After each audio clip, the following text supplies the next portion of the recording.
Laugarren urtea da Oian Eder Euskararen etxeak poeta maiatzean jaialdiarekin bat egiten duela. Eta, bueno, 4 urtetan elkarlan oparoa izan dugu, eta aurten ere horrela izan da. Hemendik pasatu gira ja Andre eta Jabe ikuskizuna, Javier Muguruzaren azken diska ere ezagutu genuen aurreko astean, eta gaurkoan ikuskizun berriaz gozatzea dagokigu. Hartxe Josan oraituz, gaurkoa berezia da, Josan Hartxeren omenezko ikuskizuna, Andoni Salamerok eta Michel Dukok eskainiko digutena. Usurbilgo hitzaren aztiak utzi zizkigun kantu eta kontu estipilo bat, eta Michelek eta Andoni gonbidatu nahi gaituzte arekin bat egitera eta bat izatera beraz, nahi duzuenean. Bueno, lehenik eta behin hasi aurretik komentatu nahi nizueke, nahiz eta emanaldi hau eskaintzen dugun, hasieran etentxo bat gogoratzeko apur bat, gu hemen gozatu zari gehala pertsona baten oroitza gogora ekartzen, eta beste pertsona batzuk hain zuzen daude oraindik ere dolu fase horretan, ez? Erreparatzen duzuen bezala. Eta nik gaur ere, Michelek eta biok arantzazunan goiko bentan egin gendun bezala, testigantza bat ekarriko dizuet hain zuzen, Josan Hartxeren emazte den Carmenek usten diguna, nolabait ere publikoan zuen aurrean irakurtzeko. Hori irakurriz, ja hasiko genuke emanaldia. Iruditzen zaizue? Bai? Bale, eskerrik asko.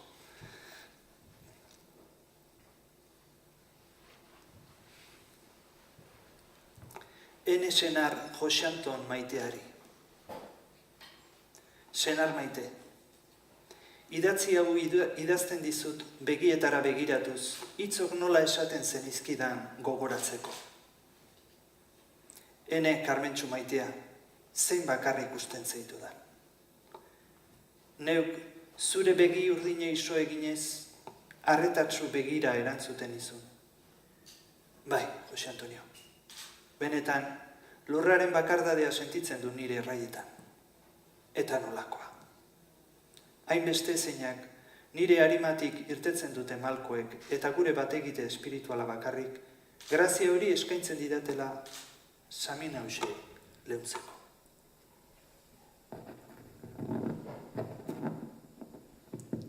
Hasieran, joan zinenetik senar maite, behin eta berriro galdetzen izun. Jose Antonio, non zaude? Esan maite, esan. Lorraren isiltasunak erantzuten zidan. Ze isiltasun gogor eta biluzia. Denbora bere bide misteriotsua egiten ari da, eta orain lurrari ez diote zer galdetzen. Isildu naizenetik, gero eta gertuago sentitzen zaitut, eta ez diro hitzik gabe esaten dizut. Ondo izan, Jose Antonio maite, laster arte. Zure emazte, Carmen. Nola zara bada zu hilko, ni bizi naizen artean. Eta nola naiz ni hilko, maite zaitu danez gero eta maiteago. Heriotzak ez du inoiz jakin. Maite minduekin, zer egin.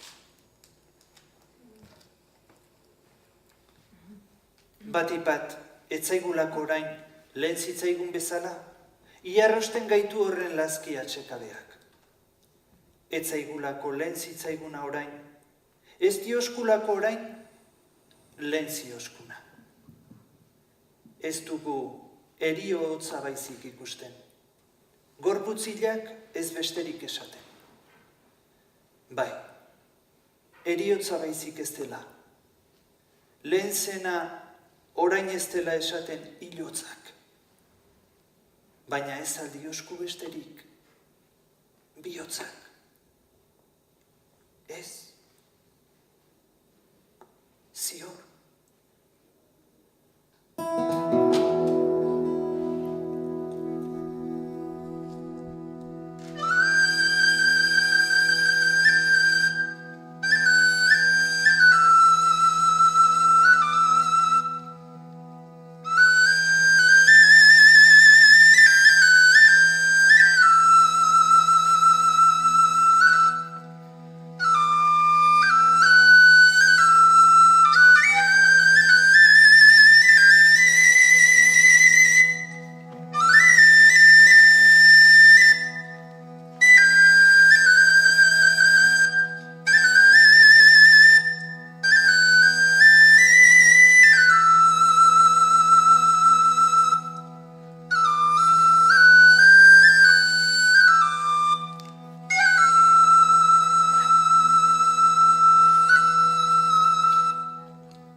gu gizonok, garela gizar naiz gizeme, gerriz behera lurtarrak, lepoz gora, zerutarrakara. Eta bularrez barruenean, are zerua baino aragokoak, eta are lurra baino onagokoak batera. Badiagu beraz, badinagu zerreginik, zeregin bikainetan bikainik, garenak izango bagara.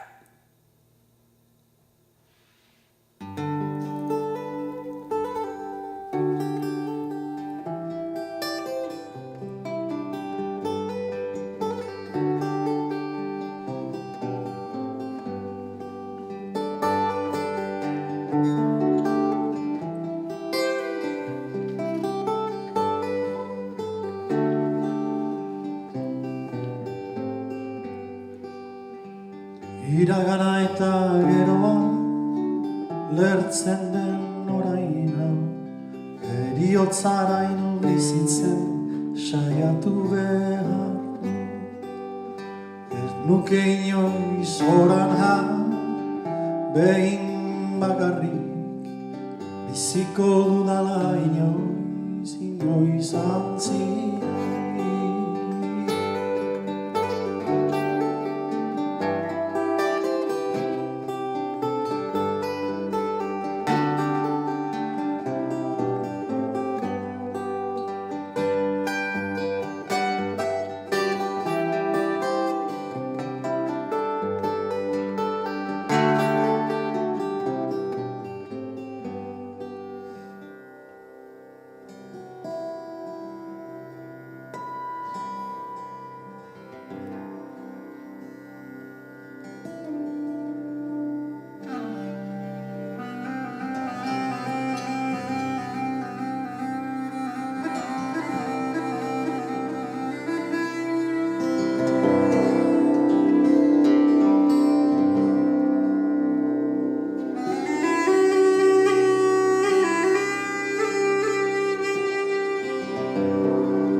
eta jo berean, hantxe darra jeltzeak, etxekoek noiz atea irekiko dioten zain. Beste txaloa.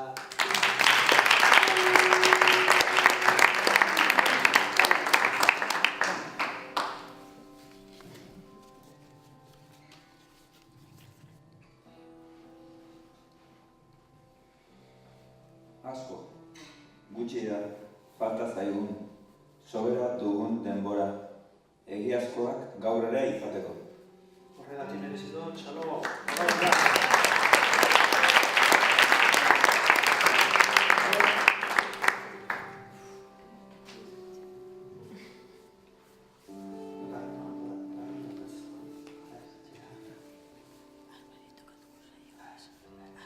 Eder jauzia ogin zuriak aitziran ilargi betea.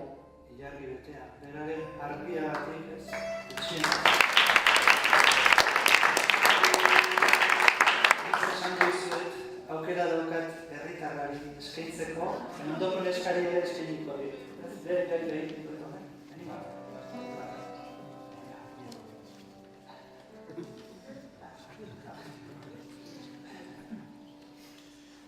Hauek partekatu egin dute. Ondo.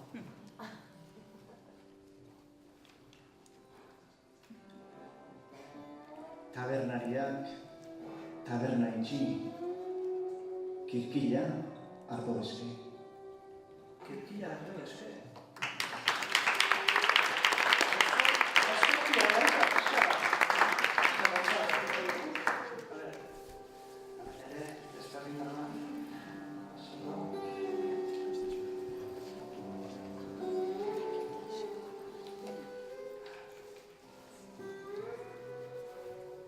Antiguaneko kondearen etxean, zagoak nire.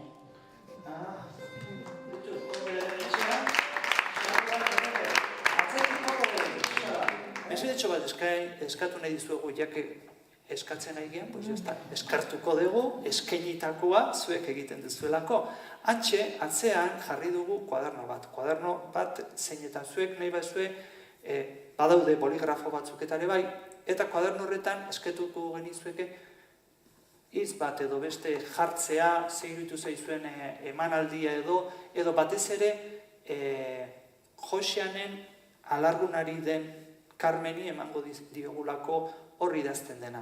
Nolabait ere, izan dadila poesia ez bakarrik eskaintzen zaizuen ezer, eta guztiok egiten dugunok zein jasotzen duzuenok eskartzen den ezer izatea, baizik eta zuok ere bai, eragile zarete, sentimentutik ari gea eta sentimentutik zuok besteen dako izan dadila pizgarri, pozgarri eta puzgarri. Orduan, mesedez, estimatzen dizuegu, atzean daude, 6 bat, 7 bat boligrafo, zerbait idazten badezue, gero guk hori nolabait ere lerazteko Carmen Estebani. Bioz betez, eskarrik asko, jarraitu horrela, eta bioz bihotzez, bion aldetik, eskarrik asko.